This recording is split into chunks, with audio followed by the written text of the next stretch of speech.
Madanapalle Janasena party తరఫు నుంచి మేము 47వ రోజు ప్రతి ఇంటికి జనసేన అనే కార్యక్రమాన్ని చేస్తున్నాము.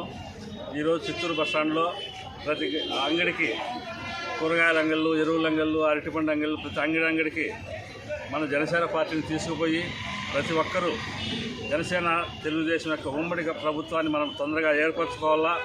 ముందుండేటటువంటి ఆ పరిపాలనను కొన్ని రోజుల్లోనే మనం వదిలించుకొని సుస్థిరమైనటువంటి గవర్నమెంట్ ప్రభుత్వాన్ని ఏర్పరచుకొని మన పరిపాలనను మనము సస్యశ్యామలంగా చేసుకుందాము.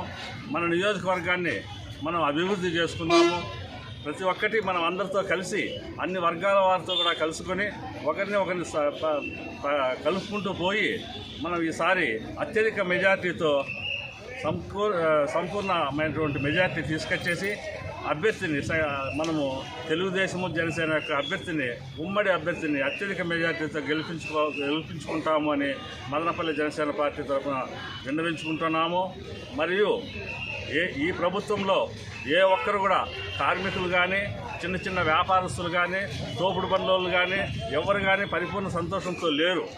ప్రతి ఒక్కరికి వాళ్ళకి కావాల్సినటువంటి మౌలిక సదుపాయాలు లేవు. మీ ఇంచుమించు కనీసం ట్రాఫిక్ మదనపల్లిలో ఈ చిత్తూరు బస్టాండ్లో ఇక్కడ నుంచి చెంపూరు రోడ్డుకు పోవాలంటే అర్ధగంట సేపు ఇక్కడ మనము ఇబ్బంది పడాల్సి వస్తుంది.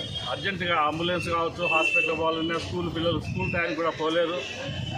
కాబట్టి పరిస్థితులు చాలా అస్తవ్యస్తంగా ఉన్నాయి. కొన్నిటినే ఉంచుకొని వీళ్ళు చేసి ఈ గవర్నమెంట్ మనం తొందరగా వదులుకొని మంచి ప్రభుత్వాన్ని, మన సంకీర్ణ ప్రభుత్వాన్ని ఏర్పరచుకుందాము.